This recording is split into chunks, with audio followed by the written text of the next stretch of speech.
Assalamualaikum warahmatullahi wabarakatuh. Waalaikumsalam warahmatullahi wabarakatuh. Gimana? Sudah ngumpul semua? Siap sudah, Pak. Ya. Saya masih batuk seperti biasa, nggak sembuh-sembuh udah 3 minggu. Udah 3 minggu nggak batuk, nggak sembuh-sembuh ini. Oke, kita mulai dengan langsung presentasi aja, silakan.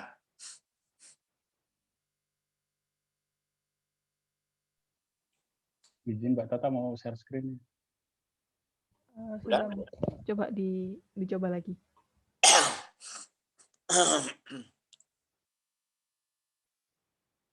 Ya udah lihat layarnya saya.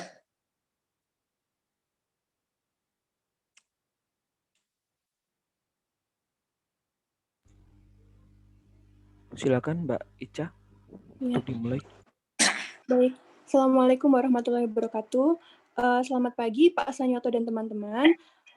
Kami dari kelompok 2 akan menjelaskan, mempresentasikan chapter 16 mengenai pengaruh ketidakpastian lingkungan, strategi organisasi, dan multinasionalitas pada sistem pengendalian manajemen. Next. Kelompok kami ada saya, Mas Fahrul, Mas Nolo, Mbak Tifa, dan Mas Yores. Next. Nah, jadi di bab 16 ini ya, kami akan menjelaskan sedikit ya mengenai sistem pengendalian manajemen ini dalam konteks situasional seperti itu. Jadi pada dasarnya sistem pengendalian manajemen ini secara universal ini tidak ada pengendalian yang terbaik seperti itu. Jadi tidak ada sistem kontrol terbaik yang berlaku secara universal, selalu ada kelemahannya. Nah, dalam hal ini manajer yang terlibat dalam SPM ini harus mempertimbangkan sejumlah faktor situasional atau faktor kontingensi yang berpengaruh pada sistem pengendalian manajemen ini. Nah, jadi di sini ada ya gambar kerangkanya ya.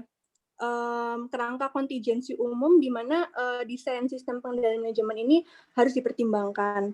Di sini ada yang pertama faktor-faktor kontingensi atau faktor-faktor situasional yang berpengaruh terhadap karakteristik dan elemen dari SPM. Nah, kemudian hal ini akan berpengaruh pada outcome atau hasil dari SPM, baik intensitas kontrolnya maupun biaya dari SPM yang dikeluarkan. Next. Nah, apa saja sih faktor-faktor kontingensi itu? Ya, antara lain ada faktor organisasi, faktor teknologi, dan faktor strategis yang akan dijelaskan selanjutnya. Nah, kemudian untuk variabel atau elemen dan karakteristik dari SPM sendiri yang dipengaruhi antara lain yaitu jenis dan ketatnya kontrol yang digunakan. Nah, ini akan sangat dipengaruhi oleh situasi ya. Yang kedua, desain dari sistem penganggaran. Yang ketiga, ukuran kinerja yang ditekankan. Lalu, objektivitas evaluasi kinerja. Kemudian, desain sistem reward, dan sebagainya. Nah, sementara outcome atau hasil dari SPM yang dipengaruhi yaitu tingkat kendali dari SPM itu sendiri, kemudian efek samping disfungsional, dan kontrol biaya. Next. Nah, sebenarnya apa sih faktor-faktor kontingensi atau faktor situasional itu? Jadi secara gampangnya, faktor kontingensi itu adalah situasi atau lingkungan baik dari dalam maupun dari luar organisasi yang berpengaruh terhadap sistem pengendalian yang dilakukan oleh manajemen seperti itu. Contohnya, misalnya faktor multinasionalitas ini ada perbedaan aspek budaya nasional. Kemudian untuk ketidakpastian lingkungan, ini ada perbedaan dalam struktur, stabilitas, ukuran, pertumbuhan, persaingan, dan regulasi industri atau pasar. Kemudian faktor organisasi ada perbedaan aspek kepemilikan, ukuran, strategi, dan budaya organisasi. Kemudian faktor teknologi yaitu ada perbedaan dalam kompleksitas produksi atau layanan, teknologi, saling ketergantungan, atau rutinitas.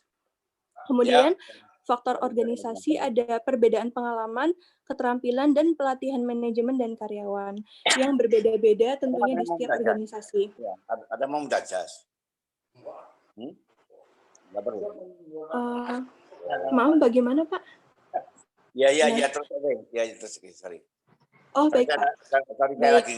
Nah, tidak mudah untuk mencari tahu aspek relevan dari konteks situasional dan pengaruhnya terhadap elemen sistem pengendalian manajemen. Karena faktor ini sangat banyak ya, dan masing-masing ini saling berinteraksi satu sama lainnya. Nah, jadi manajer harus bisa memprioritaskan kira-kira faktor-faktor mana yang disorot, yang kira-kira sangat berpengaruh terhadap efektivitas SPM. Nah, faktor yang menjadi sorotan, terutama di bukunya Merchant ini ya, ini adalah ketidakpastian lingkungan, kemudian strategi organisasi, dan multinasionalitas khusus untuk perusahaan multinasional. Yang pertama, ketidakpastian lingkungan. Nah, faktor ketidakpastian lingkungan atau environmental uncertainty ini adalah serangkaian faktor yang membuat sulit untuk memprediksi masa depan di suatu lingkungan atau wilayah tertentu.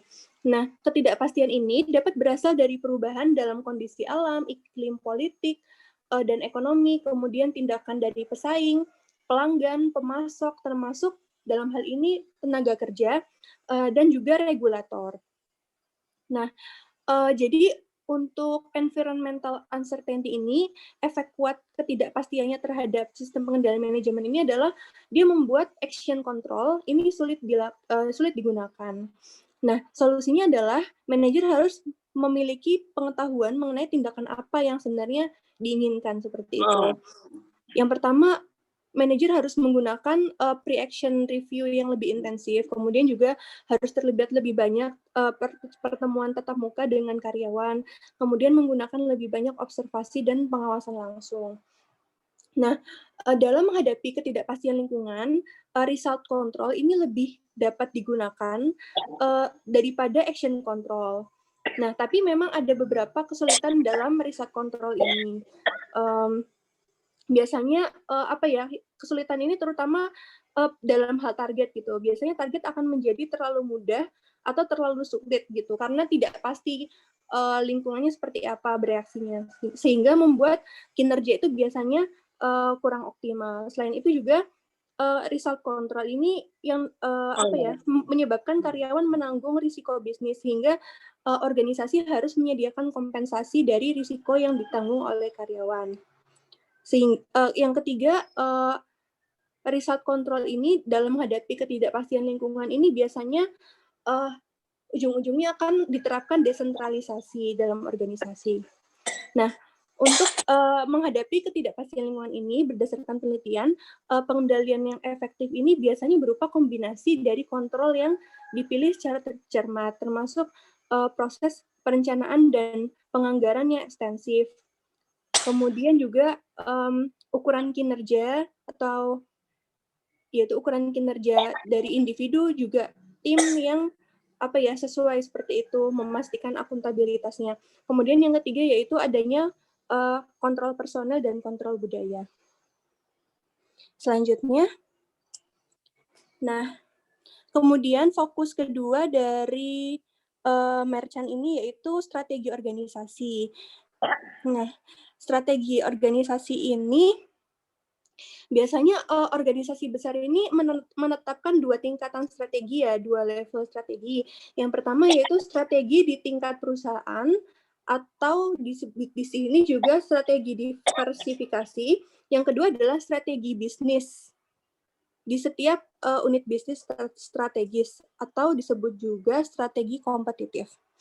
Nah, untuk corporate strategi atau diversification strategi ini, dia menentukan bisnis apa yang diinginkannya dan bagaimana sumber daya harus dialokasikan di antara bisnis.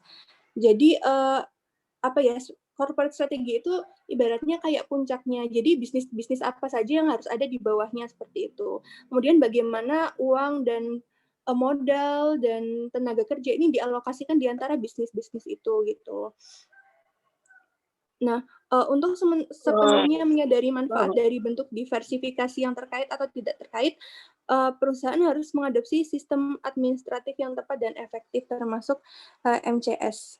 Jadi untuk corporate strategi ini, misalnya satu grup gitu, misalnya dia membawahi beberapa bisnis, misalnya ada bisnis properti, ada bisnis pesawat terbang misalnya, itu kan termasuk diversifikasi tidak terkait ya. Kalau misalnya diversifikasi terkait, misalnya dia membawahi bisnis properti, jual beli properti, tapi dia juga membawahi bisnis konstruksi seperti itu kan terkait. Nah, bagaimana sumber daya dialokasikan ini berpengaruh terhadap sistem pengendalian manajemen. Kemudian untuk yang tipologi strategi unit bisnis atau kompetitif strategi ini, dia mendefinisikan bagaimana sebuah perusahaan atau unit bisnis strategis memilih untuk bersaing dalam industrinya dan mencoba untuk mencapai keunggulan kompetitif relatif terhadap para pesaingnya. Misalnya contohnya tadi ya, satu grup yang dalamnya ada diversifikasi baik terkait maupun tidak terkait. Dia punya lini bisnis yang bergerak di bidang jual beli properti, di bidang konstruksi, berarti kan dua itu saling terkait ya. Dan yang tidak terkait misalnya pesawat terbang. Nah, kalau yang tipologi kedua, yang bisnis strategi, itu fokusnya di manajer yang mengelola lini bisnis jual beli properti misalnya, seperti itu. Jadi di sini dia fokus ke lini bisnis, bukan di tingkat korporat tapi di tingkat lini bisnis.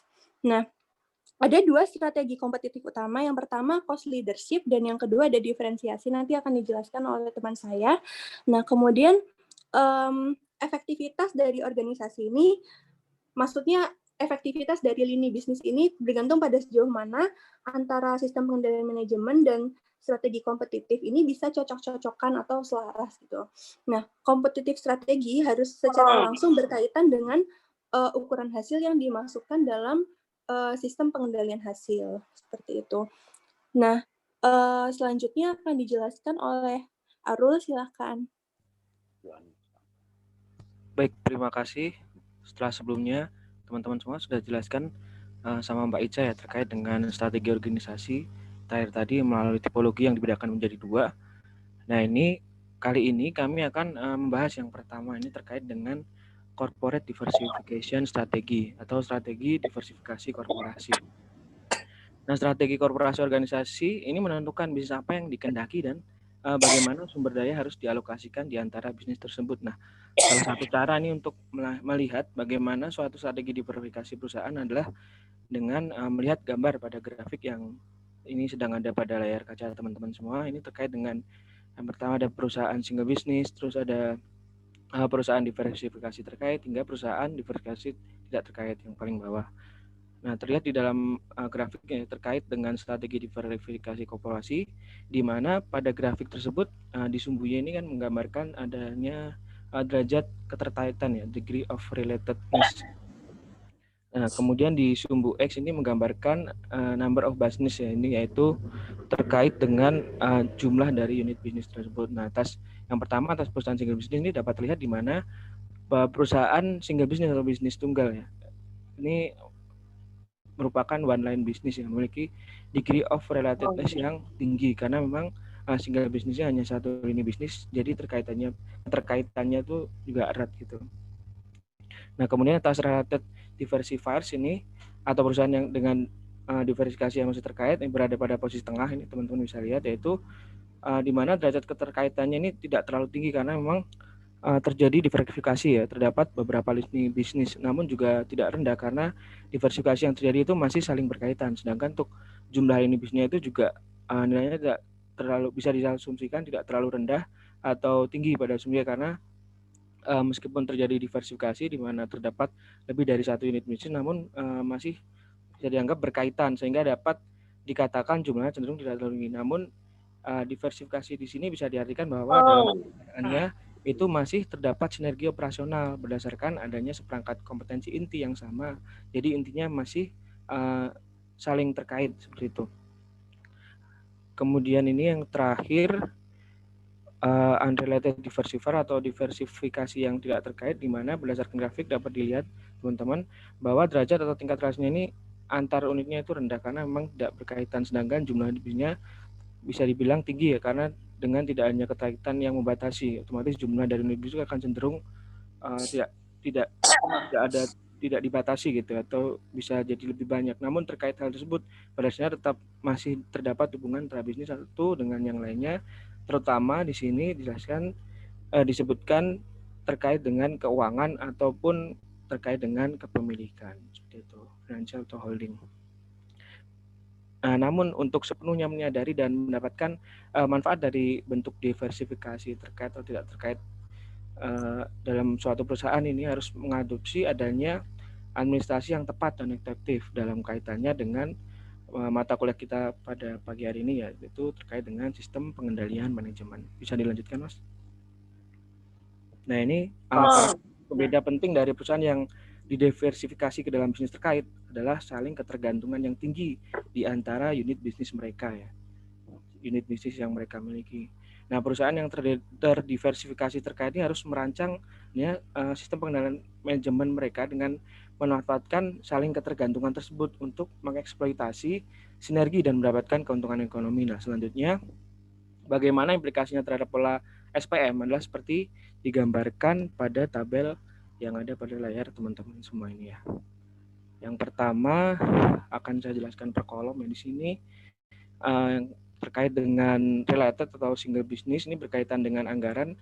Perusahaan terkait dengan diversifikasi atau single business ini seringkali memiliki sistem perencanaan dan penganggaran yang relatif lebih rinci atau bisa dikatakan lebih rumit, di mana dibutuhkan komunikasi antar pribadi dalam jumlah besar. Akhirnya sistem ini itu memaksa para manajer dari unit bisnis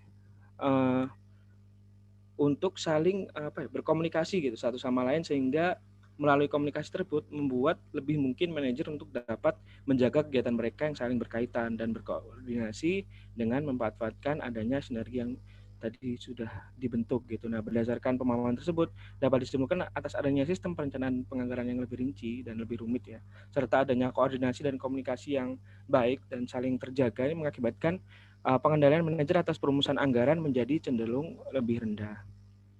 Kemudian juga terkait dengan kepentingan terkait pemenuhan anggaran yang dilaksanakan. Nah, terkait dengan insentif di sini terkait single atau related business, untuk menandakan bahwa kerjasama antara entitas itu penting ya. Perusahaan yang terdiversifikasi ini terkait lebih cenderung menggunakan sistem kompensasi insentif. Yang pertama, bila kita lihat dari kriteria bonus, ini pada single atau related business ini digunakan kriteria bonus berdasarkan kriteria finansial maupun non finansial. Kemudian penentuan bonusnya itu berkaitan dengan penentuan bonusnya ini berkaitan dengan kriteria non finansial ya, seperti penilaian kinerja misalnya berdasarkan pelayanan yang diberikan kepada pelanggan, sehingga menjadi cenderung subjektif gitu ya, atau diskresionari gitu. Kemudian terkait dengan dasar bonus ini bisa dikatakan mendasarkan porsi bonus manajer dari unit bisnis atas tadi bisnis ini, atau juga pada kinerja entitas tingkat yang lebih tinggi berikutnya. Jadi kayak misal dalam organisasi atau mungkin divisi, wilayah, atau bahkan seluruh korporasi gitu ya. Jadi secara menyeluruh. Nah, kemudian terkait yang kedua ini kolom yang sebelah kanan ya, atas unrelated diversified ini karakter pembeda penting dari perusahaan yang terdiversifikasi ke dalam bisnis yang tidak terkait ini adalah adanya asimetri informasi yang relatif tinggi antara manajemen perusahaan dan unit bisnis, karena manajer perusahaan tidak dapat selalu mendapat informasi dengan baik tentang semua perkembangan di semua area operasi unit bisnis mereka yang dalam hal ini dalam unrelated diversified ini menjadi beragam. Nah, manajer perusahaan dapat memperoleh pengendalian manajemen yang baik dengan mengandalkan pengendalian hasil keuangan yang dibangun di sekitar struktur tanggung jawab pada investasi dan laba. Ukuran keuangan ini membantu manajer perusahaan dalam membandingkan bisnis yang beragam. Maka dari itu perlu dilakukan pengendalian oleh manajer atas perumusan anggaran di sini secara tinggi, maksudnya itu secara maksimal gitu, juga kepentingan terkait pemenuhan anggaran. Nah, selanjutnya hal tersebut akan menyebabkan banyak diskusi kinerja di antara para manajer perusahaan dan unit bisnis untuk membahas hal terkait keuangan. Nah, ini terkait dengan insentif ya, maksudnya masuk ke bagian itu. Nah, atas atas insentif ini terkait kriteria bonus ini maksudnya karena manajer tidak memiliki pengetahuan rinci tentang aktivitas dan keistimewaan special need business. Manajer dari perusahaan ya akan cenderung menilai kinerja unit bisnis itu melalui kriteria atau patokan keuangan. Nah, atas penentuan bonus juga dengan alasan yang sama, manajer perusahaan ini akan cenderung menilai kinerja unit bisnis yang beragam secara objektif dan memberikan bonus formula atau rancangan ya, rumusan gitu ya berdasarkan apa yang mereka pantau, yakni kinerja keuangan. Nah, mereka ini cenderung menggunakan subjektivitas yang relatif kecil dalam evaluasi kinerja mereka.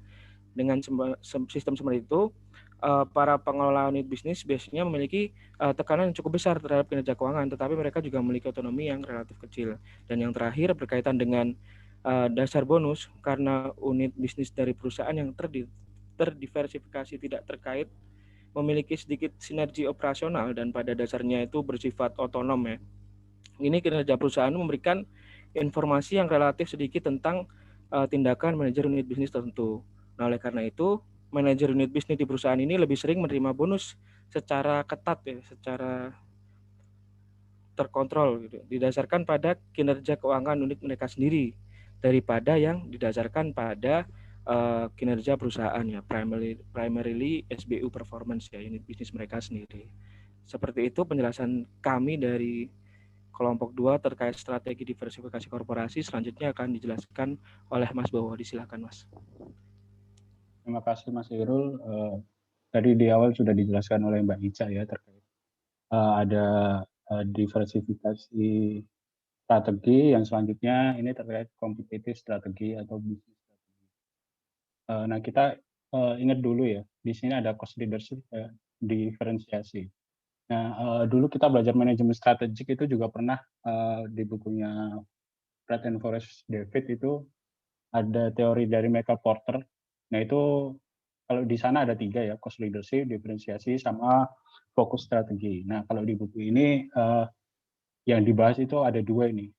Yang strategi utama yang biasanya digunakan oleh perusahaan itu pertama cost leadership dan diferensiasi. Kalau pengertian bisnis unit kompetitif strategi tadi udah dijelaskan oleh Mbak. Jadi di sini apa sih karakteristik dari cost leadership itu?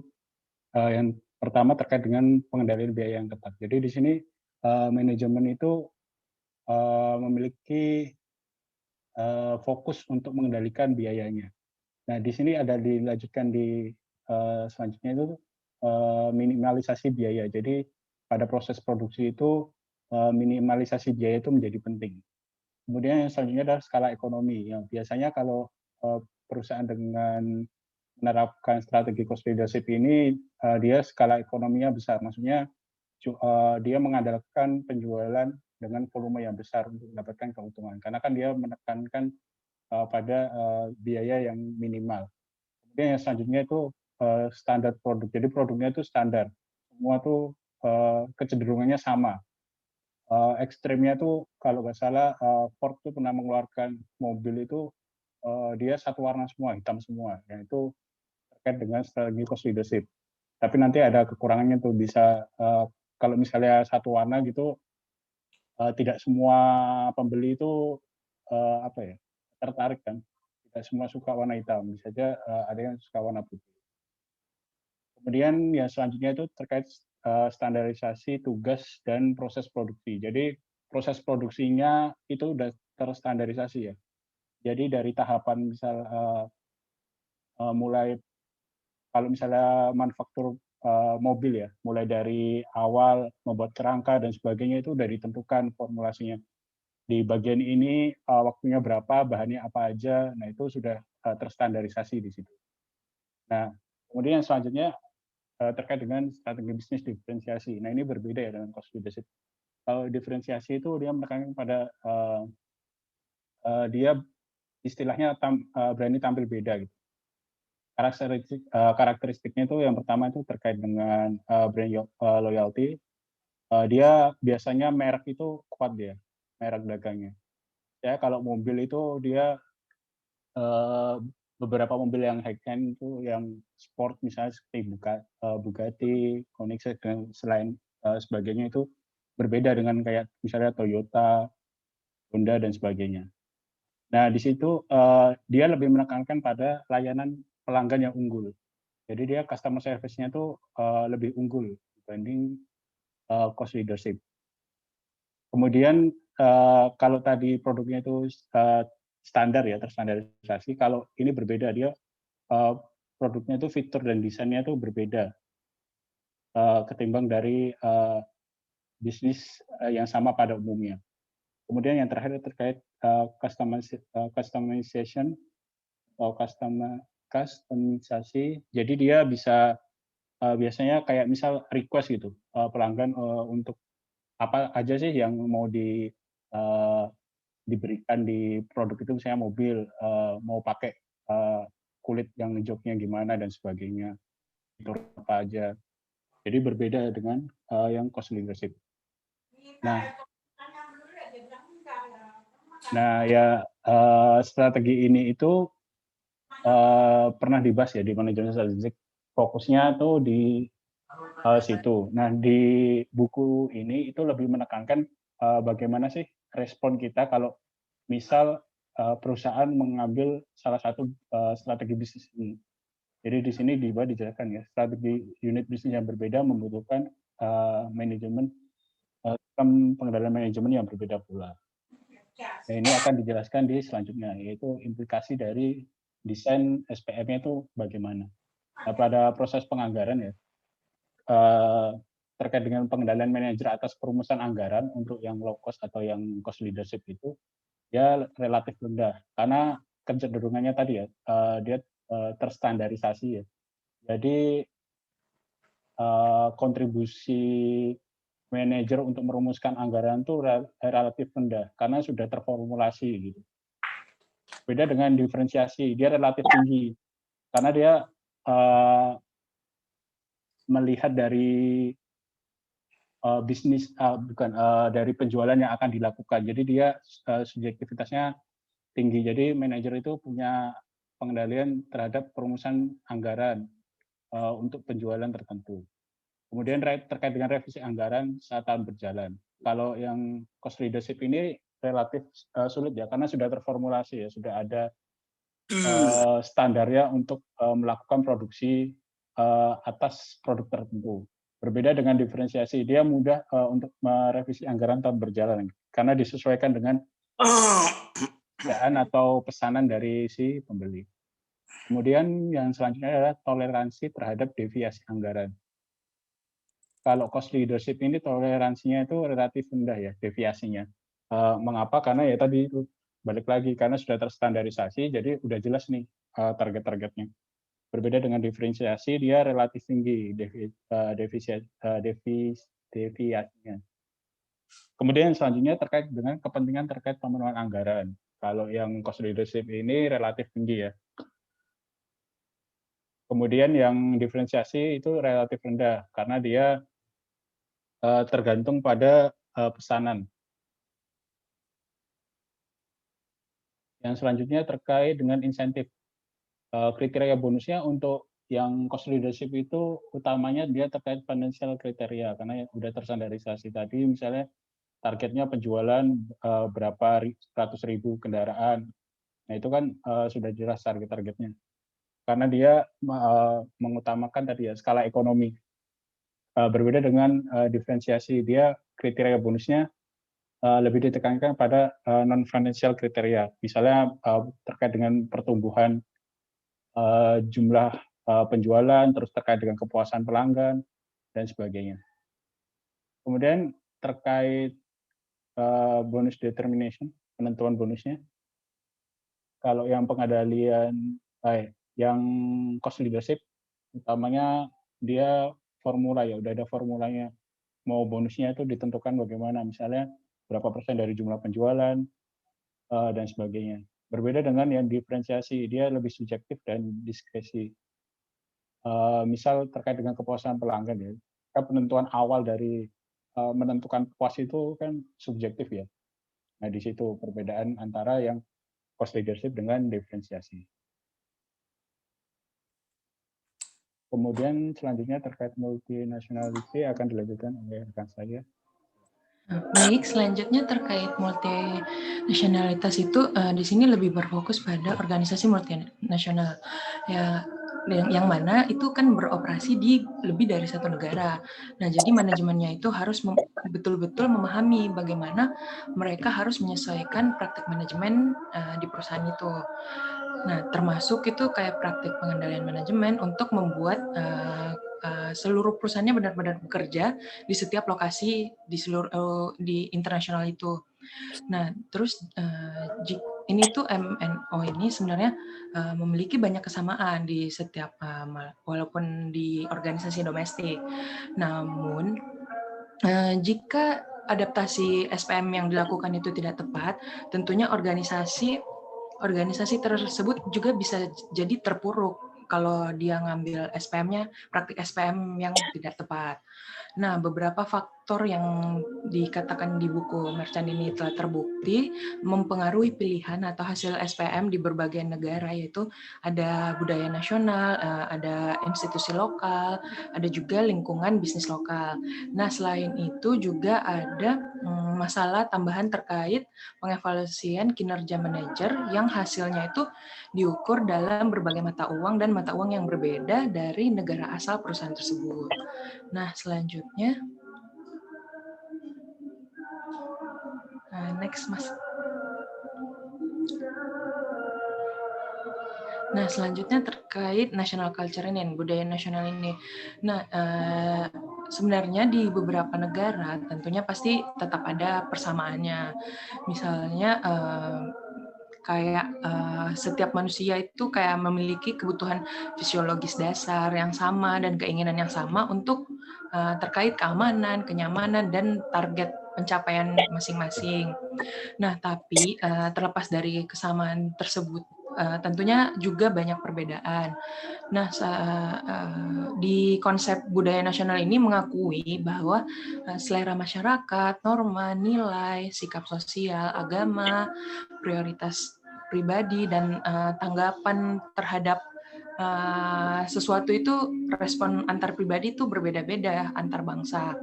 Nah, di sini dikatakan itu budaya nasional dapat berpengaruh langsung terhadap SPM karena terkait kontrol yang behavior itu.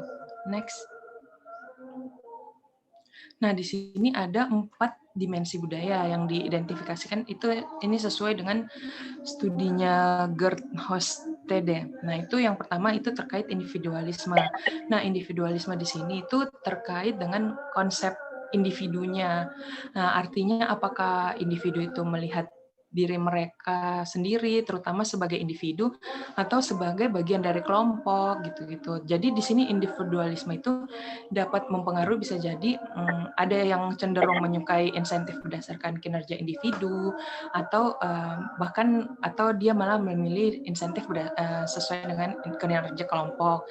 Nah, terus individualisme ini juga dapat mengakibatkan adanya perilaku yang menyimpang, miopia gitu. Nah, terus dan juga individualisme bisa mengakibatkan ini perilaku yang dia mementingkan dirinya sendiri. Nah, dimensi kedua yaitu terkait power distance atau jarak kekuasaan. Di sini itu berkaitan dengan sejauh mana anggota menerima bahwa kekuasaan kelembagaan atau organisasi itu didistribusikan secara tidak merata. Jadi di sini itu dia dapat mempengaruhi derajat sentralisasi untuk dalam pengambilan keputusan dan juga tingkat partisipasi anggota dalam menetapkan target kinerja nantinya. Nah, selanjutnya terkait dengan penghindaran ketidakpastian, ini avoidance. Nah, terus ini itu dia beberapa orang kan pastinya akan ada yang tidak menyukai ketidakpastian. Jadi dia itu dimensi budaya ini akan berpengaruh pada derajat subjektivitas dalam evaluasi kinerja dan juga tingkat formalitas proses perencanaan dan penganggaran. Nah, yang terakhir dimensi itu terkait maskulinitas. Nah, maskulinitas ini di situ berkaitan dengan preferensi individu untuk pencapaian, ketegasan, dan kesuksesan dalam materi. Nah, di sini itu tentunya pasti akan mempengaruhi tingkat penghargaan berbasis kinerja. Nah, selanjutnya Nah, selanjutnya yang tadi terkait institusi lokal. Nah, tentunya di setiap negara itu lembaga-lembaganya pasti memiliki peraturan yang berbeda-beda. Nah, contohnya misalnya ini terkait dengan serikat pekerja di beberapa organisasi yang di negara yang serikat pekerjanya kuat itu sering mengalami kesulitan untuk memberikan pembayaran insentif karena sebagian besar serikat itu lebih menyukai sistem pembayaran yang berbasis seniority. Jadi ada antara merit base atau seniority base. Nah, terus terkait dengan penilaian pasar uang dan pasar saham. Nah, di beberapa negara itu ada yang mementingkan informasi yang bisa mempengaruhi tindakan di pasar saham atau pasar uang itu. Beberapa informasi yang dikatakan dapat berpengaruh itu misalnya terkait frekuensi pengukuran laba, penggunaan insentif jangka pendek perusahaan tersebut, serta kemungkinan terjadinya perilaku miopia. Nah, terus terkait juga adanya ancaman pengambil alihan. Nah, di sini itu terkait perusahaan menggunakan skema penghargaan untuk memberikan common stock kepada manajer dan pegawai lainnya. Terus dan terakhir itu terkait peraturan akuntansi yang pastinya di setiap negara juga ada peraturan yang berbeda-beda. Nah, selanjutnya terkait lingkungan bisnis lokal akan dijelaskan oleh Mas Yores. Iya, sekarang saya akan menjelaskan tentang lingkungan bisnis lokal. Jadi dalam lingkungan bisnis lokal ini ada risiko dan faktor ketidakpastian, yaitu berupa risiko bisnis itu kayak military konflik, terorisme, corporate espionage. Ini nanti dapat mempengaruhi ya proses dalam suatu perusahaan atau pengendalian dalam suatu perusahaan. Contohnya kayak espionasi korporasi di mana korporasi A mungkin akan nyuri resepnya si B, karena ketakutan itu maka personal kontrolnya dari suatu SPM itu diperketat. Seperti itu contohnya. Terus political risk, ini yang menguntungkan itu seperti yang merugikan itu kayak produksi yang dipaksakan, mungkin kayak tanah paksa. Terus prohibition of layoff, ini kayak kita nggak boleh PHK pegawai. Terus harga yang dikendalikan oleh pemerintah, nah itu yang merugikan bagi perusahaan. Contohnya kayak si pelarangan PHK. Kayak di Indonesia waktu corona ini kan banyak banget PHK sehingga pemerintah jangan ini PHK dulu, jangan PHK dulu pegawainya. Dari sisi perusahaan ya.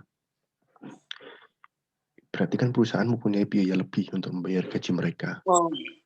Kalau mereka nggak mau dipotong gajinya ya mungkin perusahaan itu akan bangkrut dan si pegawainya itu nggak ada pekerjaan lagi. Itu political risk yang kurang menguntungkan bagi perusahaan. Kalau yang protektif kayak tarif barriers, subsidi, research support, nah ini yang protektif atau suportif terhadap kelangsungan hidup perusahaan. Kayak subsidi kemarin pemerintah kasih subsidi gaji atau research support, pemerintah ngasih hibah untuk perusahaan atau mungkin support untuk perusahaan untuk melakukan R&D-nya supaya bagus seperti apa itu. Terus juga ada tahapan pengembangan ekonomi dari perusahaan tersebut. Nah ini kayak age and size corporation, ini umur korporasi seperti apa dan luasnya seperti apa itu pasti mempengaruhi sistem pengendalian manajemennya. Perusahaan yang lama, berjalan lama atau udah lama banget berjalan itu pasti udah banyak makan garam ya. Dan itu pasti SPM-nya udah lebih matang daripada yang baru berjalan, yang baru nyoba-nyoba. Terus besarnya perusahaan itu juga sangat akan mempengaruhi SPM. Degree of computerization, kayak katakanlah kita mau nyaplok perusahaan baru nih, diversifikasi ke perusahaan baru.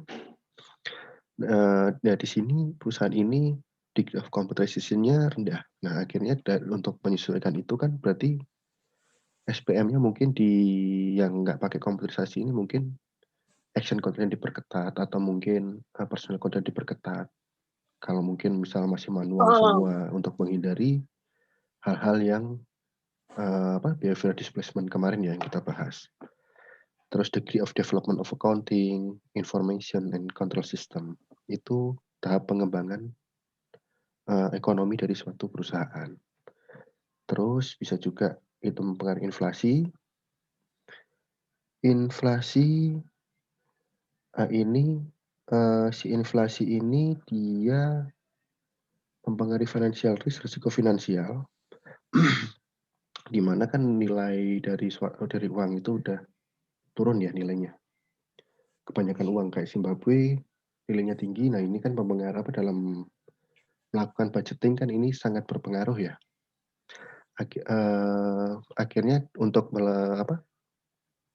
mengkompensasi masalah finansial itu perusahaan menggunakan flexible budgeting di mana kita mengukur kapasitas budget kita, kapasitas volume yang sudah kita budgetkan dengan menggunakan nilai aktualnya sehingga bisa dibandingkan performanya seperti apa, apakah performanya udah baik atau belum dari yang performa yang kita budgetkan.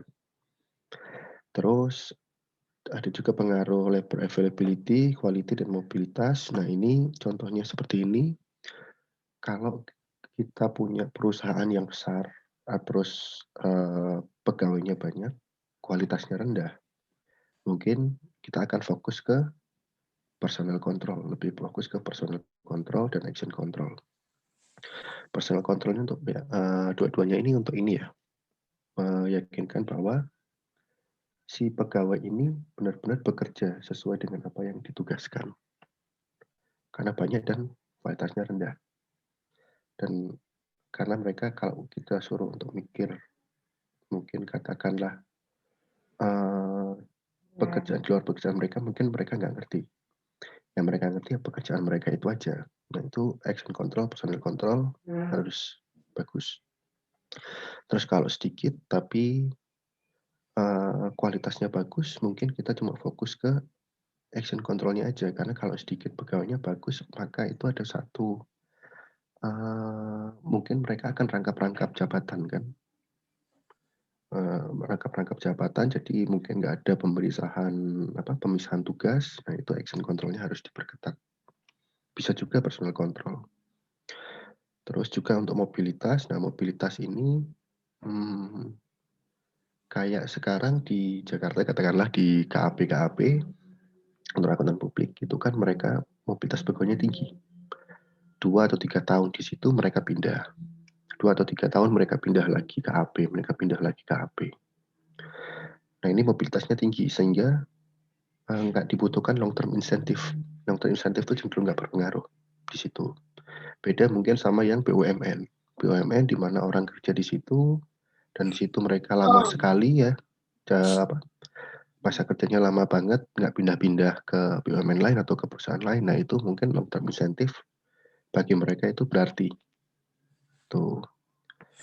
Terus selanjutnya ini inflasi, contohnya tadi. Terus selanjutnya, nah ini foreign currency translation ini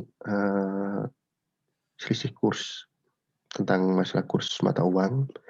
Jadi kalau kita perusahaan multinasional itu punya masalah dalam mata uang, kurs mata uang, di mana kurs mata uang dalam setiap negara di mana perusahaan itu berada itu berbeda-beda. Jadi anak perusahaan berada itu beda-beda. Manajer anak perusahaan yang ada di negara-negara tersebut itu punya risiko lebih atas selisih kurs mata uang tersebut. Karena contohnya seperti ini. Saya punya perusahaan di Indonesia, pusatnya di Indonesia, terus saya punya anak perusahaan di USA. Saya mengukur semua pengeluaran, semua pemasukan atau semua transaksi itu dalam rupiah. Bukan dalam IDR, bukan USD. Nah, terus Dalam saya menilai si manajer saya yang ada di USA, katakanlah di tahun 2019 dia dapat profit 10 USD dengan kurs 10.000 per $1, 10.000 IDR per $1. Kalau saya nilai ke pakai IDR, otomatis dia profitnya adalah 100.000. Terus tahun depannya 2020, katakanlah dia dapat sama, profitnya sama $10, tapi kursnya adalah 14.000.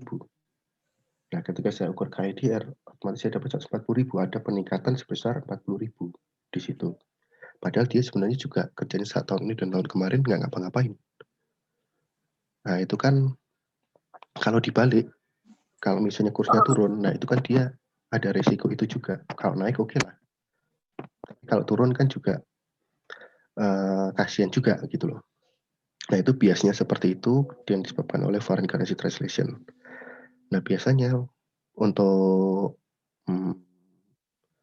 mendiversifikasi masalahnya itu, resiko tersebut itu bisa dilakukan dengan melakukan desentralisasi, bisa, terus ini memberikan otorisasi untuk melakukan cross-border investment, terus dapat memilih produk sourcing sendiri. Nah, kalau mungkin dia manufaktur, dia bisa memilih siapa suppliernya, terus diberikan otoritas untuk marketing decision, dia bisa bikin sendiri.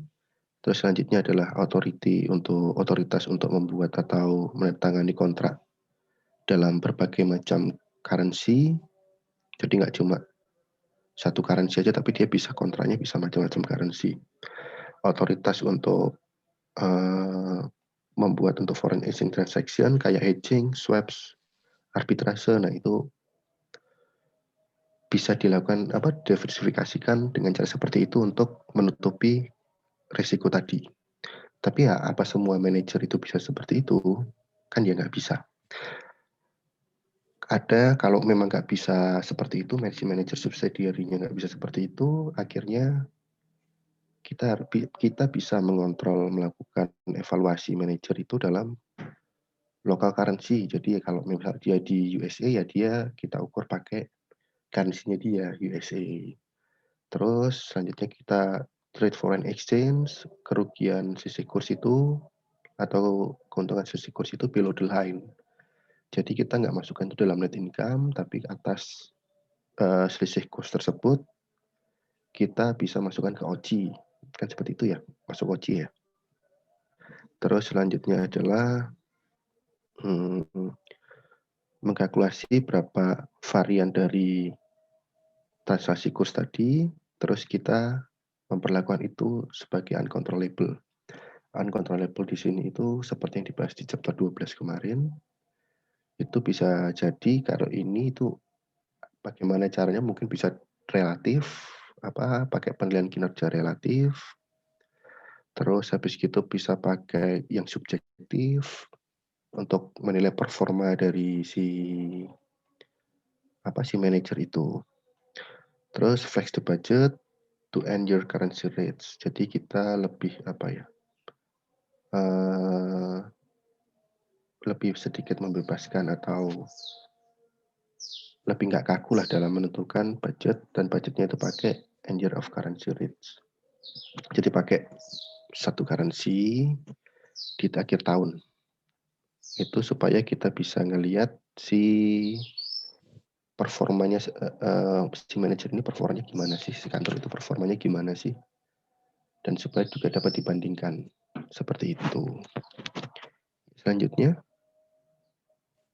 ya sudah seperti itu. Apakah ada pertanyaan? Izin bertanya teman-teman presenter. Silakan.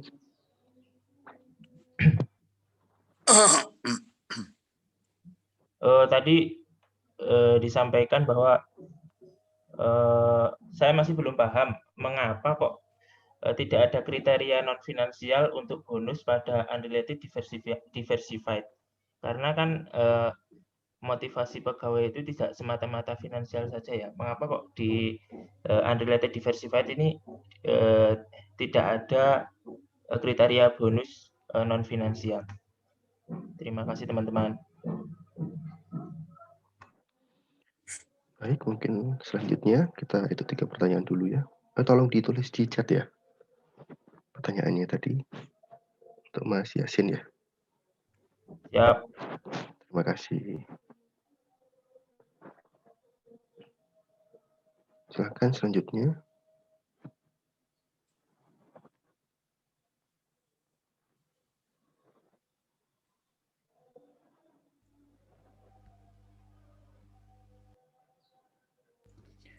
Izin teman-teman kalau memang belum ada yang bertanya, izin kami untuk menjawab pertanyaan dari Mas Yasin ya.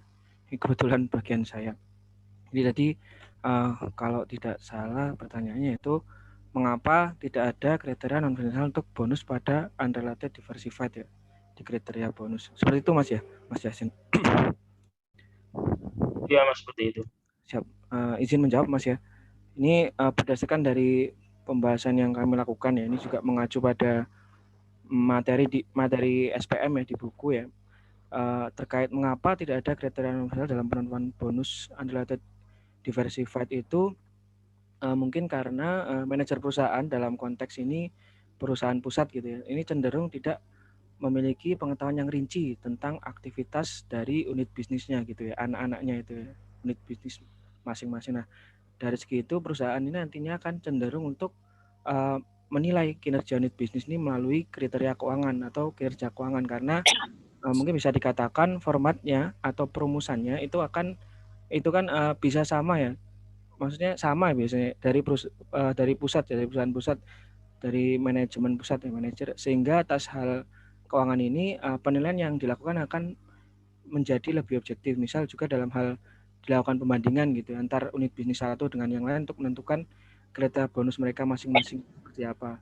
Nah juga karena unit bisnis ini kan tadi juga sudah kami sampaikan ini bersifat otonom ya, lebih otonom gitu ya. Jadi dari penilaian subjektivitas juga tidak begitu ditekankan atau mungkin bisa dikatakan relatif lebih kecil. Jadi intinya dari kinerja keuangan itu menjadi hal yang paling bisa dikatakan objektif dalam dijadikan penentuan untuk menilai unit bisnis satu dengan yang lain, seperti itu Mas. Mungkin penjelasan dari kami. Gimana Mas Yasin? Oh, berarti lebih ke objektivitas sama kepraktisan ya Mas ya? Ya, seperti itu Mas. Jadi karena emang dari unit bisnis satu dengan yang lain itu kan formatnya bisa dikatakan sama, jadi untuk pembandingan kriteria itu bisa lebih mudah untuk dilakukan. Terima kasih Mas Irul dan teman-teman. Siap, terima kasih Mas Yasin atas pertanyaannya. Baik, untuk ada lagi yang tanya atau udah, untuk menghemat waktu nanti bisa akan kami lanjutkan kalau berikutnya kalau nggak ada yang tanya. Ini siapa nih yang ngomong, siapa nih? Saya Pak, Yores Pak. Yores Pak. Oh, nomor absen berapa? Nomor absen 26 Pak. Oh, izin Pak. Oh, yang tanya tadi Pak. Bukan. Oh. Yang ngomong ini. Oh, yang ngomong saya Yores Pak, nomor absen 26. Tadi ada pertanyaan siapa? Muhammad Yasin Pak. Bukan, ini kata mau ada pertanyaan baru siapa? Oh, belum ada Pak, belum ada yang mengajukan pertanyaan baru Pak. Baik teman-teman, apakah ada? Baik, kalau nggak ada, untuk presentasi dari kelompok kami, sekian. Akan kami serahkan waktunya untuk kelompok selanjutnya. Silahkan, dipersilahkan siapa yang akan presentasi selanjutnya.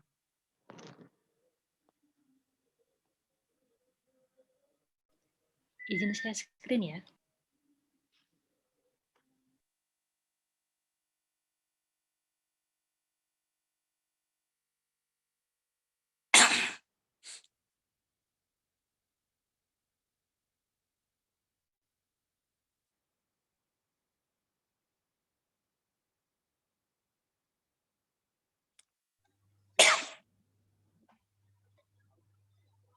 Assalamualaikum warahmatullahi wabarakatuh. Ya. Salam. Izin Pak dan teman-teman sekalian, kita lanjutkan untuk pembahasan soal. Kali ini kasus yang ketiga karena kemarin sudah dibahas untuk kasus yang pertama dan yang kedua. Langsung saja saya bacakan pertanyaannya. Jadi di sini ada perusahaan namanya Sevel Triutama. Dia memiliki 3 divisi ya, divisi minuman, terus divisi makanan ringan, terus yang ketiga divisi jasa restoran. Nah, divisi minuman ini tersebar di berbagai negara, jadi total ada 600 pabrik, dan sejak tahun 2012 sampai 2016 dia sudah beroperasi dan membotolkan minuman ringan. Kemudian pada bulan November 2016, PT Sevel Triutama mengeluarkan pernyataan sebagai berikut. Satuan Pengawasan Internal PT Sevel Triutama baru-baru ini telah menemukan ketidakberesan akuntansi di beberapa operasi pabrik perbotolan di berbagai negara di bawah divisi internasionalnya. Kemudian pada tahun 2015, cabang-cabang di mancanegara hanya memperoleh kurang dari 5% atas laba usaha atau operating income-nya. Ketidakberesan akuntansi terjadi dengan melebih-sajikan harta atau overstatement of assets dan mengurang-sajikan biaya-biaya understatement of cost selama beberapa tahun, paling tidak sejak tahun 2012. Jadi kejanggalannya itu diperkirakan sejak tahun 2012 dan baru ditemukan di November 2016. Investigasi perusahaan yang dilaksanakan oleh suatu gugus tugas yang melibatkan pengacara hukum dan akuntan publik telah menemukan bahwa akun-akun yang ada itu direkayasa di cabang Malaysia dan Vietnam untuk memperbaiki kinerja operasi. Kemudian kolusi yang dilakukan secara luas menciptakan dokumentasi palsu serta pengelakan sistem pengendalian manajemen perusahaan menambah kemungkinan terjadi penyalahsajian atau misstatements. Kelihatannya penyajian yang keliru tidak dirancang untuk mengalihkan dana perusahaan ke personal atau penggunaan yang tidak layak ataupun tidak legal. Berikutnya PT Sevel Triutama memberhentikan dan mengganti beberapa individu termasuk manajer yang berbasis di Indonesia dari unit pembotolan pada divisi internasional. Dalam press release bulan Desember 2016, dari hasil investigasi PT Sevel Triutama melaporkan secara rinci restatement of earnings tahun 2012 sampai 2016 sebagai berikut. Ya, bisa dilihat di tabel di atas. Laba bersih yang dilaporkan, kemudian dikurangi hasil restatement dan diperoleh laba bersih setelah restated. Komisioner dari Badan Regulator menyatakan bahwa berbagai teknik digunakan oleh cabang-cabang PT Sevel Triutama di mancanegara untuk melaporkan laba operasi yang tidak benar, termasuk biaya-biaya yang dipalsukan, lalai menghapus bukukan botol-botol yang pecah atau tidak dapat digunakan, dan piutang yang tidak dapat ditagih, serta membukukan persediaan botol di atas harga perolehan. Skema-skema lebih lanjut, pada berbagai kesempatan, orang-orang tertentu membuat pernyataan kepada PT Sevel Triutama dan para auditor independennya mengenai kondisi keuangan dari cabang-cabang tertentu yang mengambil bagian atau mengetahui ketidakbenaran dari buku-buku dan catatan-catatan operasi minuman di mancanegara. Nah, untuk tadi itu divisi minuman di mancanegara. Terus ini yang di bawah ini tabel untuk 3 divisi secara total sejak tahun 2012 sampai 2016. Kemudian next. Nah, ini untuk pertanyaannya. Yang pertama yaitu untuk masing-masing tahun hitung presentasi pengurangan bersih hasil restatement dari A, laba operasi PT Sevel Triutama yang dilaporkan, dan B, laba operasi divisi minuman. Kemudian berikan komentar terhadap hasil perhitungan tersebut. Kemudian pertanyaan kedua yaitu faktor-faktor apakah yang dapat memotivasi para manajer senior Malaysia dan Vietnam untuk melakukan praktek-praktek yang tidak etis. Kemudian pertanyaan yang terakhir untuk kasus ketiga yaitu salah satu komentator pers menggambarkan bahwa praktek-praktek yang dilakukan oleh investigasi sebagai bisnis yang biasa di perusahaan dengan tekanan yang tinggi untuk berkinerja atau perform. Para manajer divisi berupaya dengan berbagai cara untuk memenuhi target yang ditetapkan. Saya pikir hal ini bukan sesuatu yang serius bagi manajemen puncak PT Sevel Utama. Mereka sangat paham mengenai mengapa hal tersebut terjadi. Nah, terus, apakah saudara sependapat? Uraikan jawaban saudara. Next. Langsung saja kita jawab pertanyaan pertama, yaitu menghitung presentasi pengurangan bersih hasil restatement. Dari yang pertama A, laba operasi PT Sevel Utama yang dilaporkan. Jadi laba yang pertama dilaporkan sejak tahun 2012 hingga 2016 bisa dilihat di sel yang kedua, laba bersih PT Sevel Utama yang dilaporkan, yaitu ada 225.800, kemudian tahun 2013 ada 264.900, dan seterusnya hingga tahun 2016 ada laba bersih yang dilaporkan 273.000. Kemudian dikurangi berdasarkan hasil statement, dikurangi itu di sel yang di bawahnya, baris yang di bawahnya, yaitu pengurangan meliputi tahun 2016 dikurangi 2012 dikurangi 2.600, 2013 dikurangi 14.500, dan seterusnya hingga 2016 dikurangi 8.100. Nah, seberapa besar sih hasil pengurangannya itu? Yaitu dengan mengalihkan 2.600 per untuk tahun 2012, perkaliannya 2.600 per 225.800 kali 100%, diperoleh persentase sebesar 1,15%. Dengan cara yang sama diperoleh tahun 2013 persentase pengurangan bersih yaitu 5,47%, kemudian 10,66% pada 2014, 10,79% pada 2015, dan 2,97% pada tahun 2016. Tadi juga disampaikan laporan laba bersih divisi minuman untuk keseluruhan perusahaan, yaitu tahun 2012, yaitu sebesar 227.000, 2013 254.000, sampai 2016 sebesar 217.700. Kemudian pertanyaan kedua, persentase pengurangan bersih hasil statement laba operasi divisi minuman. Nah, itu caranya sama dengan yang atas tadi, tapi angkanya yang di bawah dirubah, yaitu untuk tahun 2012 2.600 per 227.000 dikali 100%, hingga memperoleh 1,15%. Mirip-mirip, itu beda belakang angkanya saja. Kemudian tahun 2013 14,5 per 254.000 kali 100% diperoleh 5,71%. Dengan cara yang sama hingga tahun 2016 diperoleh 3,72%. Komentar. Nilai saldo akun yang salah saji atau misstatement yang tergambarkan dari nilai pengurang bersih hasil statement menunjukkan bahwa salah saji atau saldo laba bersih PT Sevel Utama dan laba operasi divisi minuman pada tahun 2013 sampai dengan 2015 tergolong material karena tadi ya di atas 5%. Sehingga dapat dikatakan itu tidak wajar. Tapi untuk tahun 2012 karena hanya 1% mungkin bisa dikatakan wajar ya. Kemudian manajemen senior bermaksud untuk meningkatkan hasil dari kinerja keuangan atau akuntansi perusahaannya namun dengan cara yang salah. Karena memanipulasi laporan keuangan sedemikian rupa sehingga nampak bagus. Ini istilahnya yang terkenal yaitu window dressing. Mungkin cukup itu saja untuk pertanyaan pertama di kasus yang ketiga. Berikutnya akan disampaikan oleh Bang Arif Arbenta untuk pertanyaan kedua dan ketiga. Monggo, Bang. Terima kasih, Mas Yasin. Selanjutnya untuk pertanyaan kedua, faktor-faktor apa yang dapat memotivasi para manajer senior di Malaysia dan Vietnam untuk melakukan praktek-praktek yang tidak etis?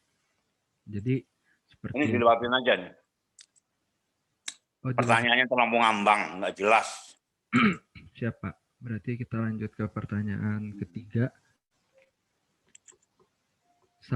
Salah satu komentator pers menggambarkan bahwa praktek-praktek yang dilaporkan oleh investigasi sebagai bisnis yang biasa di perusahaan dengan tekanan tinggi untuk berkinerja. Para manajer divisi berupaya dengan berbagai cara untuk memenuhi target yang ditetapkan.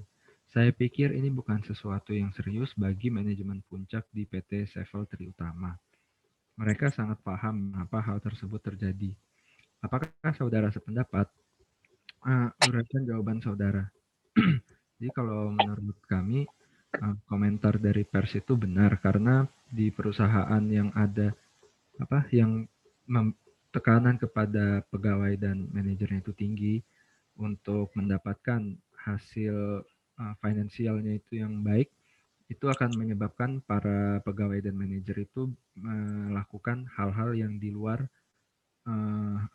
yang di luar jalur ya, jadi juga bisa menimbulkan miopia.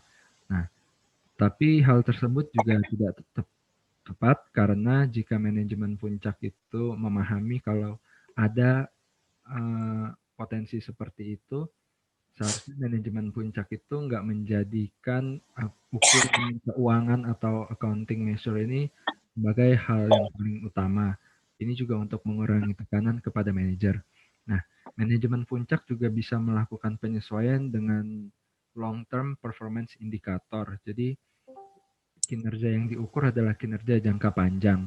Sehingga bobot yang diberikan itu tidak hanya fokus di pengukuran keuangan, karena pengukuran keuangan cenderung jangka pendek kan tahunan gitu. Jadi menerapkan penilaian kinerja itu berdasarkan perhitungan dengan sejumlah indikator driver ya. Jadi seperti yang kita tahu itu ada di BSC ya namanya. Jadi indikator penilaian kinerja operasinya itu bisa lebih menyeluruh. Next. Untuk selanjutnya akan dilanjutkan oleh Mbak Deveni ya. Ya, terima kasih Bang Benta. Jadi di kasus terakhir ini, kasus 4, dikutip berita dari Warta Ekonomi tentang fraud yang terjadi di British Telecom Italia tahun 2017. Nah, jadi ceritanya itu British Telecom, perusahaan raksasa Inggris ini mengalami fraud akuntansi di salah satu lini usahanya di Italia.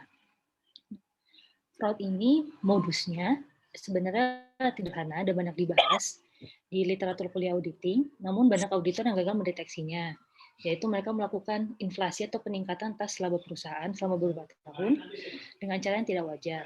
Caranya ini lewat perpanjangan kontrak yang palsu, kemudian mereka juga membuat invoice dan transaksi yang palsu dengan vendor. Nah, praktik fraud ini sudah terjadi sejak tahun 2013 karena ada dorongan untuk memperoleh bonus atau tantiem. Kemudian dampak dari fraud ini adanya penggelembungan laba sehingga British Telecom harus menurunkan labanya sekitar 530 juta pound sterling, kemudian memotong proyeksi arus kas selama tahun ini sebesar 500 juta pound sterling untuk membayar utang-utang yang disembunyikan. Kemudian mereka pun juga rugi karena selama ini membayar pajak penghasilan atas laba yang sebenarnya tidak ada. Dampak yang kemudian ada dirasakan oleh para pemegang saham dan investor, di mana harga saham British Telecom ini anjlok sepertiganya ketika mereka mengumumkan koreksi pendapatan di bulan Januari 2017. Kemudian beberapa petingginya dari British Telecom Italia pun angkat kaki ataupun dipaksa mengembalikan bonus mereka. Kemudian pemegang saham British Telecom segera mengajukan tuntutan kerugian class action kepada korporasi karena dianggap telah mengelabui investor dan tidak segera mengumumkan fraud keuangan tersebut. Selain berdampak kepada perusahaannya, orang-orang yang dalamnya maupun pemegang saham, kasus ini juga berdampak kepada akuntan publiknya British Telecom, yaitu PwC, yang merupakan kantor akuntan publik ternama di dunia dan termasuk Big Four. Reputasi kantor akuntan ini tercemar, bahkan mencoreng profesi akuntan publik.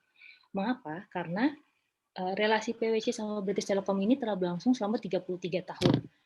Namun, PwC tidak dapat mendeteksi fraud tersebut. Nah, justru fraud ini berhasil dideteksi oleh pelapor pengaduan atau whistleblower-nya, kemudian dilanjutkan dengan audit forensik oleh KPMG. Pertanyaan daripada kasus ini adalah dengan menggunakan acuan konsep atau teori sistem pengendalian manajemen atau manajemen control system dari buku Merchant dan W.A. van der Stad, uraikan faktor-faktor yang memungkinkan hal di atas terjadi. Kemudian jelaskan pula langkah-langkah yang perlu dilakukan oleh manajemen British Telecom untuk memperbaiki dan menguatkan sistem pengendalian manajemen perusahaan. Baik. Pertanyaan yang pertama adalah faktor-faktor yang memungkinkan hal di atas terjadi.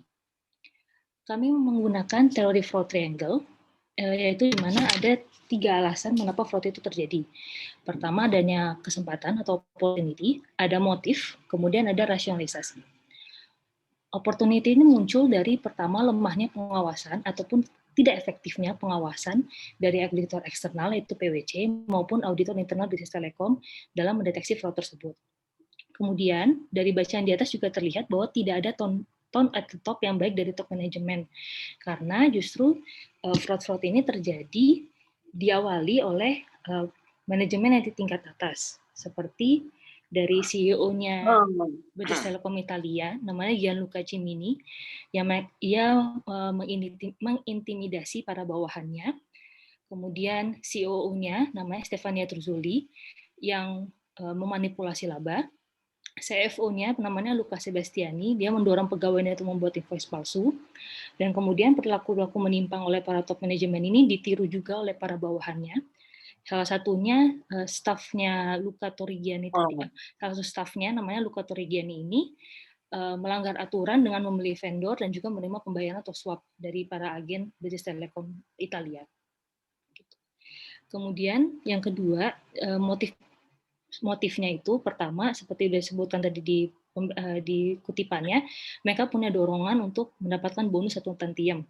Karena bonus ini berdasarkan kinerja operasional, yaitu accounting measure, kurang tepat karena menyebabkan terjadinya miopia, yaitu suatu kondisi di mana manajemen berfokus untuk meningkatkan kinerja jangka pendek, namun pada akhirnya merugikan penciptaan nilai bagi perusahaan di jangka panjang. Kemudian ada juga tekanan dari CEO untuk meningkatkan kinerja organisasi, yang pada akhirnya akan bermuara pada pemberian bonus tersebut. Motif yang ketiga itu rasionalisasinya. Pertama, ada anggapan bahwa hal tersebut perlu dilakukan agar kinerja operasi membaik sehingga orang-orang terlibat dalamnya membenarkan tindakan tersebut. Jadi pada akhirnya, jadi mereka berpikir bahwa ini juga sebenarnya untuk keuntungan perusahaan juga dan menyenangkan hati para stakeholder yang ada. Kemudian ada juga pola pikir bahwa orang lain dalam organisasi, khususnya para top manajemen juga melakukan perilaku menyimpang ini, sehingga tidak apa-apa jikalau karyawan-karyawannya, apalagi yang di manajemen, yang di bagian tingkat bawah itu melakukan kecurangan yang sama. Nah, dari itu, menurut kami, langkah-langkah perbaikan yang dapat dilakukan itu pertama, mengurangi tekanan untuk menghasilkan keuntungan jangka pendek, dengan salah satu caranya memperpanjang waktu pengukuran kinerja.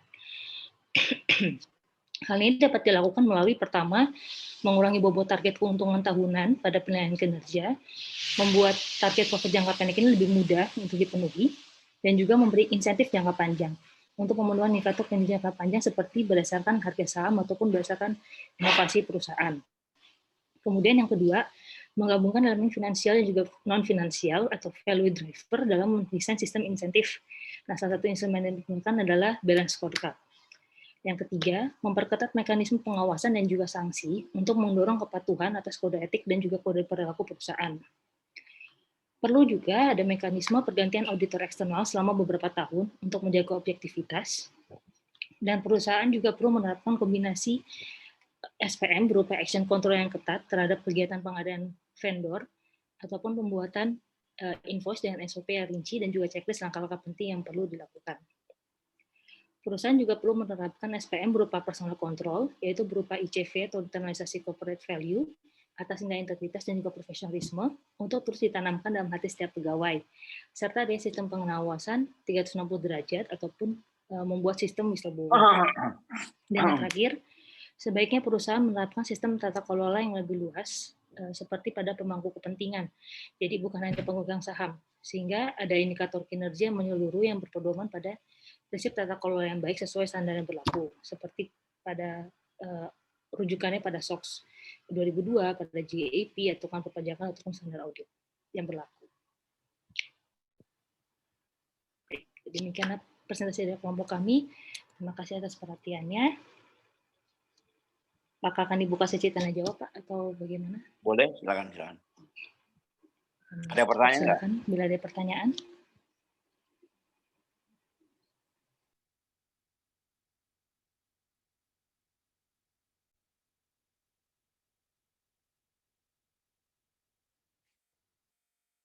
Sebetulnya saya soal-soal dan pertanyaan mengenai SPM ini kurang cocok, saya kurang setuju. Ya. Dan nanti kalau saudara menjawab, sebetulnya saya mengharapkan adanya reaksi, respons. Soalnya perlu diklarifikasi apa gitu. Itu menurut saya lebih bagus nilainya daripada sekedar menjawab ya. Contohnya begini tadi, pertanyaan tadi yang minuman, ada apa perusahaan ada divisi minuman tadi, dan sebagainya tadi. Ingat ya, tadi siapa yang membawakan tadi? Siapa yang menjawab soal tadi yang divisi minuman tadi? Siap saya, Pak. Siapa namanya? Yasin, Pak. Oke. Nah tadi kan ada misalnya laba bersih. Mana ada laba bersih dihitung divisi? Laba bersih kan dihitung corporate, bukan divisi. Ya, jadi kadang-kadang soalnya itu ngaco terus terang aja. Divisi itu enggak membuat laba bersih. Ya. Yang membuat neraca dan laba bersih itu corporate. Itu satu contoh. Contoh lain ya. Istilah mencaplok perusahaan itu juga harus hati-hati ya. Perusahaan itu mencaplok dalam beberapa bentuk. Satu, membeli sahamnya di bawah 10%, di bawah 20%. Itu artinya sekedar mendapatkan capital gain.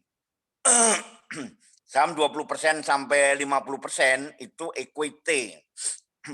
Jadi perusahaan A membeli 20% lebih perusahaan B, artinya perusahaan A mempunyai modal di perusahaan B. Kalau perusahaan A membeli lebih dari 51% perusahaan B, maka perusahaan B itu menjadi anak perusahaan. Ya. Anak perusahaan itu artinya apa? Artinya punya entitas sendiri, punya otoritas, punya direktur, punya manajer, punya komisaris. Hanya komisaris dan direkturnya diangkat oleh perusahaan A. Tapi perusahaan A kan nggak boleh ikut-ikut tadi. Ada pertanyaan desentralisasi atau generasi. Kan nggak boleh. Perusahaan B yang dibeli sahamnya itu tetap perusahaan. Bukan diacak-acak.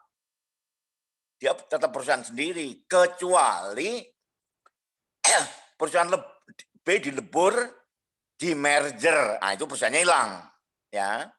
Jadi otoritas perubahan perusahaannya hilang, direksi hilang, komisaris hilang, jadi perusahaan baru, ya. Itu yang pertama. Ini kadang-kadang kalau saudara nanti jawab soal, saudara harus klarifikasi ini. Yang dimaksud mengakuisisi itu yang mana, tingkat yang mana, ya. Kemudian tadi juga ya, perusahaan mempunyai cabang di Vietnam, di Malaysia.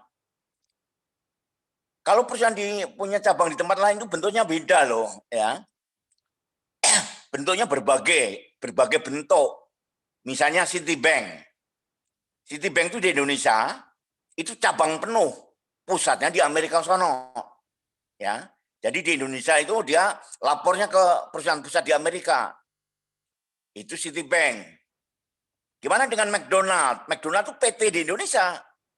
Orang Indonesia membentuk PT McDonald, dapat franchise, modal sebagian mungkin punya McDonald, tapi PT-nya PT Indonesia bukan PT Amerika.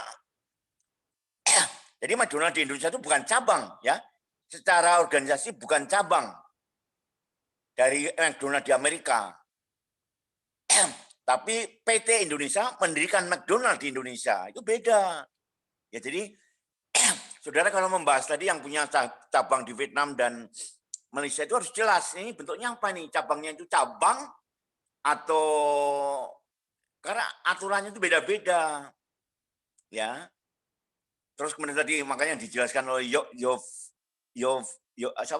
Yoveres sekali ya, yang tadi yang dolar, IDR.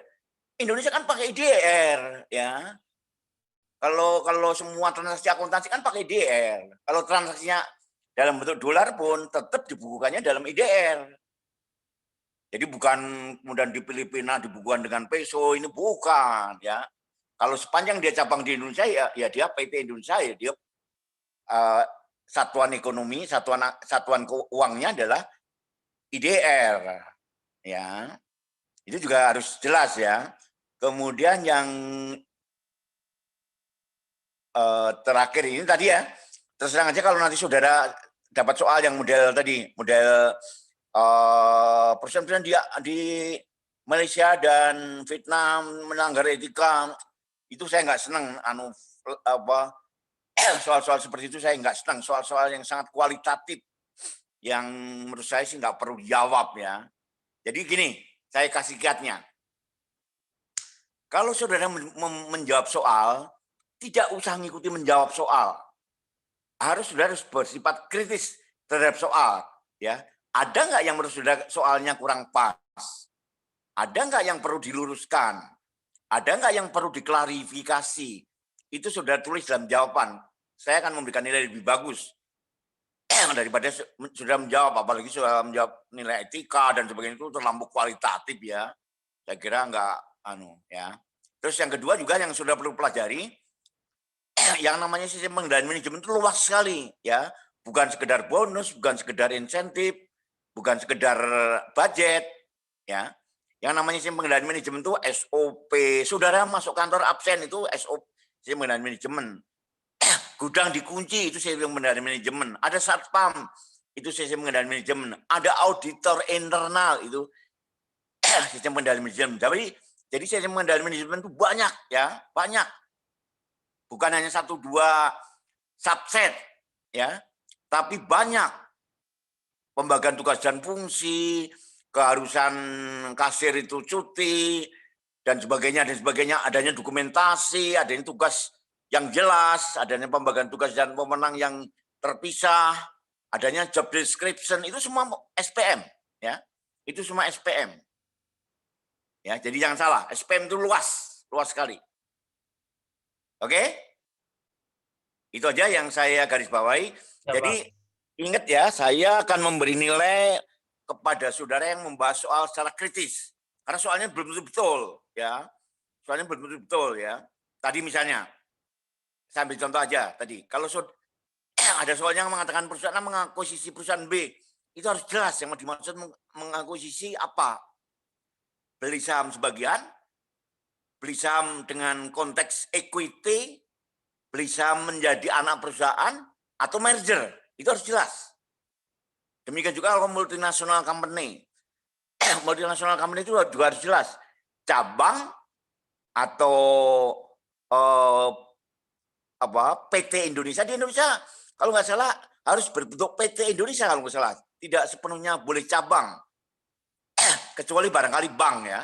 Tapi perusahaan yang memberikan jasa di Indonesia biasanya harus bentuk PT di Indonesia meskipun modalnya dimiliki oleh Indonesia di Amerika ya. Kemudian ada ketentuan-ketentuan yang sudah baku ya. Jadi misalnya aturan Sarbanes-Oxley itu perusahaan tidak boleh mengaudit dengan auditor yang sama lebih dari 3 tahun berturut-turut, tidak boleh. Harus ganti auditor. Ya jadi kalau ada konteks soal yang seperti itu, yang misalnya auditor nggak salah tuh dong, kan aturan Sarbanes-Oxley udah nggak memungkinkan. Ya apalagi perusahaan Inggris, ya apalagi perusahaan Amerika. Perusahaan Amerika itu membuka cabang dimanapun, dia harus patuh pada Sarbanes-Oxley. Ya, cabang dimanapun, di semua negara, dia beroperasi di semua negara, tetap dia harus patuh pada undang-undang di Amerika. Itu undang-undang Amerika, ya, namanya Sarbanes-Oxley. Oke, saya kira itu ya. Kalau nggak ada pertanyaan lain, ada pertanyaan nggak? Rizky mana? Iya Pak. Katanya harus foto bersama katanya. Oh foto. Ya. Ya. Coba kamu atur deh Ya, fotonya bersama gimana? Saya nggak ngerti saya. Oke, untuk teman-teman mungkin bisa dinyalain bentar ya kameranya buat foto untuk di screenshot.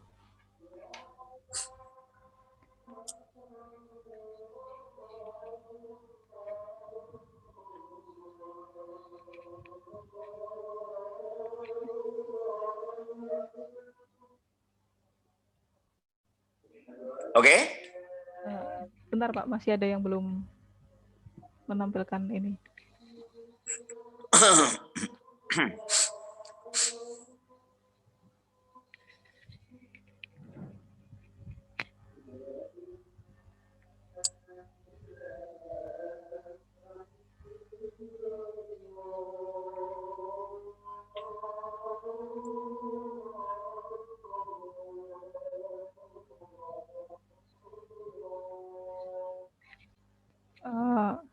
kayaknya ada yang belum, cuman mungkin kayaknya masalah Ya oke.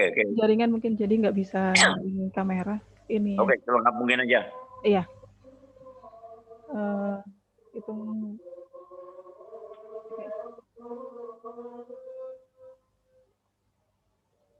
Oke. 1, 2, 3. Sekali lagi ya teman-teman. Ya.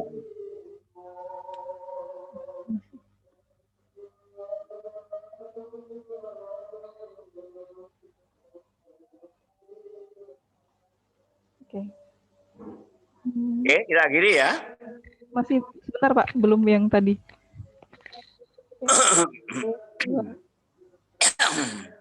2, 3. Nah, sudah Pak. Oke, kita akhiri ya. Wassalamualaikum warahmatullahi wabarakatuh. Waalaikumsalam warahmatullahi wabarakatuh. Terima kasih Pak. Terima kasih Pak. Waalaikumsalam. Terima kasih Pak.